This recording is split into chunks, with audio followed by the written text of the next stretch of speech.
అప్పుడప్పుడు మంత్రాలు వినపడతా ఉంటాయి. మీకు కూడా పూజ చేసేటప్పుడు మంత్రాలు వినపడతా ఉంటాయి.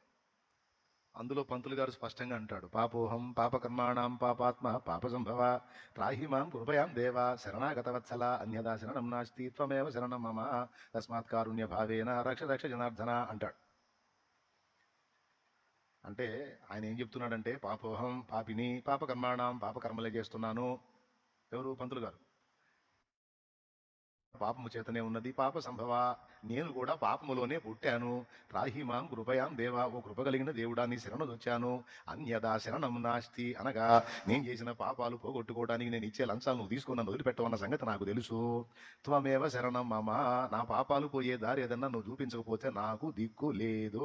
తస్మాత్ కారుణ్య భావేన, ఈ కారణమును బట్టి ఓ కరుణా సముద్రుడైన దేవా రక్ష రక్ష జనార్దన, నీవే నన్ను రక్షించుటకు దారి చూపించు, జనములను ఉద్ధరించువాడా.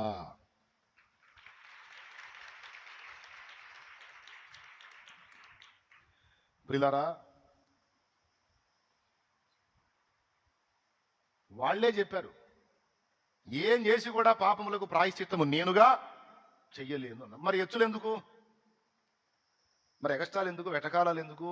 మేధావితనమైన ప్రశ్నలు ఎందుకు? నోరు మూసుకొని నేను పాపినని ఒప్పుకొని ఆ పాపాలన్నీ కడగబడి నిమిత్తము నీకోసం దేవుడు చేసిన బలియాగం దగ్గరకు వచ్చి సరెండర్ అయిపో, కడగబడి పరిశుద్ధపరచబడి నూతన పరచబడి నిత్య జీవాన్ని స్వతంత్రించుకుంటావు. ఇది దైవాజ్ఞ.